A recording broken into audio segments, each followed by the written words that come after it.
Hi, and welcome to Financial Literacy Training by me, Michael Guidry, Shing Chin, and Carissa Davenport. And today in our financial literacy training, we want you, the students, to be able to learn about key things that we thought were important when applying for college, understanding how to pay for college, the types of loans that are involved. And in this training, we hope you will take away some of the key points that we talk about today. Like before, I said we were going to talk about a couple different things: scholarships, financial aid, financial literacy, and ways to be financially responsible so you can pay back those student loans. Now we're going to start with something that I know everybody is thinking. I would love to attend this university, but how am I going to pay for it? Or I see all of my peers applying for scholarships, but I don't know where to do that. College can be so stressful. But we want you, the students, to know that paying for college does not have to be as scary as it sounds. We want you to be able to enjoy college and not have to worry about money all the time. Through this financial literacy training, we are going to run through some topics that we found are important for upcoming college students like yourself to know in order to prepare to be financially responsible in paying for college. College students today are seeing massive amounts of debt. And that's just because they want to go to school and get a better job and further their future and make money. We all like money. But the reason why we're seeing mass amounts of debts is because of the lack of education in high school that lead them to making poor financial decisions. With some of the tools in this training, we hope that you will leave feeling that you have the important knowledge to help you make financially responsible decisions. Now we're going to move on to scholarships, types, and examples. I'm going to touch on several examples of scholarships that I found that were very important according to USA News. The first one I'm going to touch on is community service. These are given to students who give back to their community in various ways by volunteering for their local food bank for various amounts of years, by putting on organizations and fundraisers to help hungry children in their community. But one thing that I thought was interesting was that you can get some money for doing this. This AXA Achievement Scholarship, for instance, awards $2,000, $10,000, or even $25,000 to students that give back to their community, that make a huge impact in their overall community by giving back and making their presence known that they are there to help the people in their community. Next, we have high academics. We know what that means. You're really smart, you can get to college, but it also shows that you have a commitment to learning, and that's what you can use to get a scholarship. Show your impressive resume of your high school transcript and your commitment to learning, and that will help you impress the scholarship stakeholders. To find these opportunities, you can go to websites such as Scholarly or FastWeb, and when you apply, use your outstanding transcript to impress these scholarship committees. Next, we have personal background. These types of scholarships are given to individuals based on their economic and educational background. One that I found that was really interesting was Google's Women Tech Makers Scholarship Program. And this was held for students that are accepted or enrolled, female specifically, undergrad or graduate, that are studying computer science, computer engineering, or any other related field. And in this way, the organization is showing its commitment to helping students further their education, so along down the road, they can look to you for employment to help better their community and better their organization. This is a great way to get your foot in the door and look ahead for what is to come after college. Now we have unique hobbies and traits. These are given to students that come from various backgrounds, have various different natural traits, such as having naturally red hair or making a head-to-toe prom outfit out of completely duct tape, 100% duct tape. To me, that blew my mind. I would have no idea where to start. One interesting scholarship that I found was given to students who are outstanding duck callers. I don't know how to call a duck, but if you know how to use a duck caller, there's a scholarship for you. The Scholarship Red program that I talked about before gives scholarships to students who have naturally red hair. And the Stuck at Prom Scholarship contest awards scholarships to students, like I said before, make the best prom outfit out of duct tape. 100% duct tape. Now we have athletics. Students that are given, this is given to students who are recognized for their athletic abilities and are often given scholarships to play sports for that applied college. The requirements are that you are seen as an outstanding player while also maintaining high achieving grades. This is also given to individuals who show leadership and communication skills that the university sees is beneficial to the students and the student population. Now, I want you to take a moment, pause the video, and I want you to write down a couple of your unique hobbies and traits. And those unique hobbies and traits, like I said before, are a great way to find scholarships that are for you.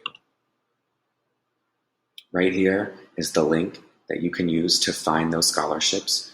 Just go into the search bar, type in your unique hobby or trait, and look for a scholarship that works for you. Money is money. Everybody loves money, right? Now, I know I've talked a lot about scholarships and different ways to find money, but that's not all. Right here, you guys know UNO. This is their financial literacy program called MabSense. Go to their website, look up MabSense in the search bar, and it is completely free information to help new and reoccurring college students be financially responsible. Now we move on to financial aid and loans. If the scholarship is not enough to reduce your burden, don't worry. I will introduce student loans to you. It can also relieve your stress well. Student loan is kind of financial aid, but unlike scholarships, it must be repaid. Now student loans play a very important role in American higher education. Most people will choose student loans to pay their tuition because compared with other loan types, these loan interest rates are relatively low. According to the federal student loan, there are three types of federal student loans: direct subsidized loans and direct unsubsidized loans and direct plus loans. Briefly introduced, direct subsidized loans have subsidized debts, and the Department of Education will pay the interest on the loan while you are enrolled in school at least half time, during grace periods, and during any time of deferment. With direct unsubsidized loans, interest will accrue during all periods. And direct plus loans are credit-based federal loans for parents of dependent students and graduate professional students. Maybe some students don't know what the interest rate is. The interest rate is the amount a lender charges for the use of assets expressed as a percentage of the principal. The interest rate is typically noted on an annual basis. These loans are available through the Federal Direct Loan Program.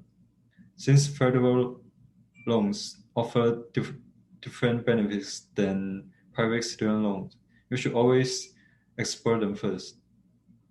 Now you understand the various types of student loans. I will teach you how to apply and tell you interest rate and loan fees to help you choose the most suitable student loan for you.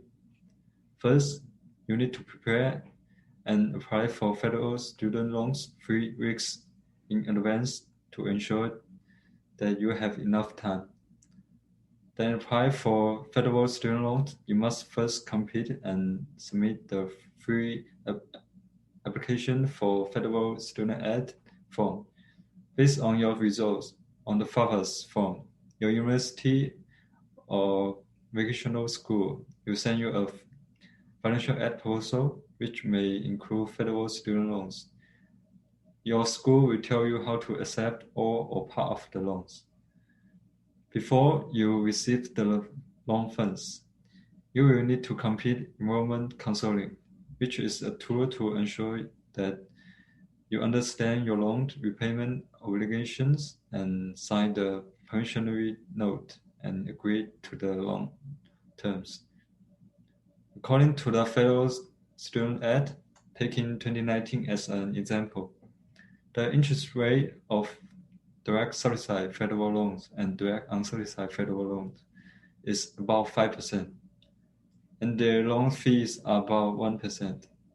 The interest rate for direct plus loans is about 7%. The loan fee is 4%. The repayment period is 10 to 25 years. Now you should know which loan is right for you. The next point, Carissa will teach you how to repay student loans after college. Thank you. Thank you, Shin. So we have covered loans and scholarships, but now let's focus on how to repay student loan debt after college by being financially responsible and budgeting.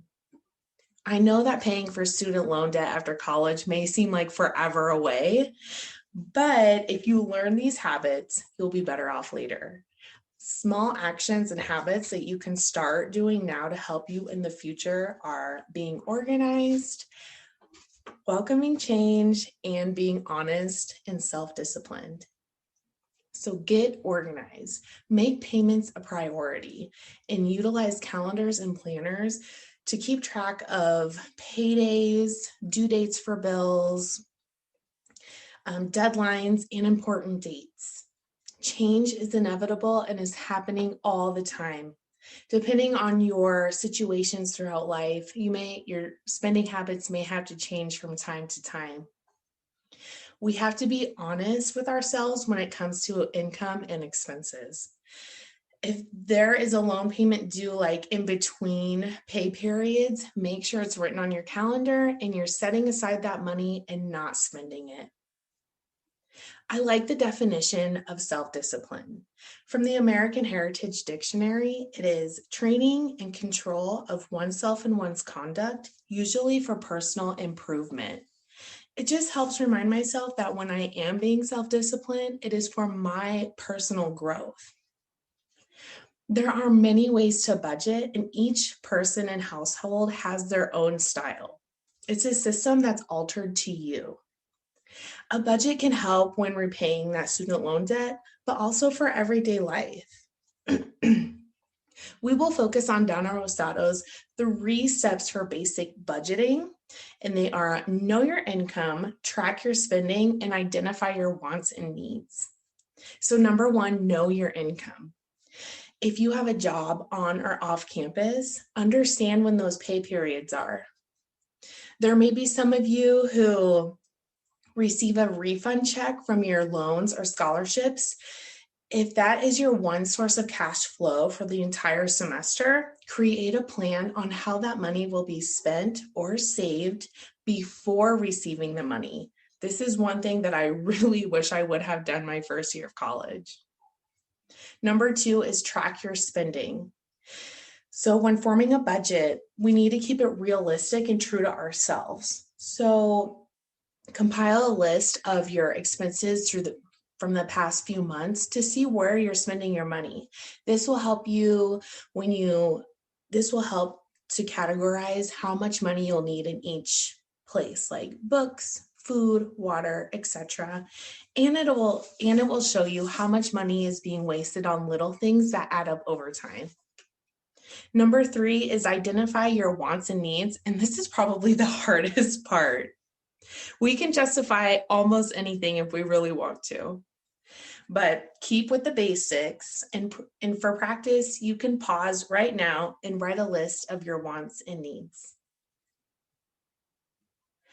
Although many people like to handwrite or use a spreadsheet for their budgeting, there are great online apps and tools that can help you as well.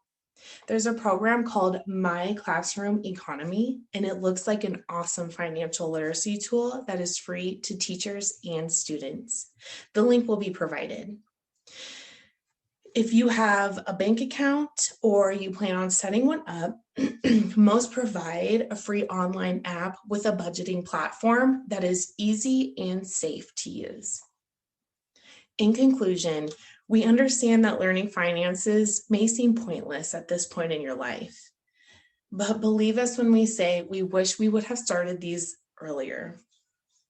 Today, we informed you of financial literacy class that includes things like loans, scholarships, and how to repay student loan debt. By utilizing this class, you could relieve a little bit of stress that comes from obtaining higher education. Thank you.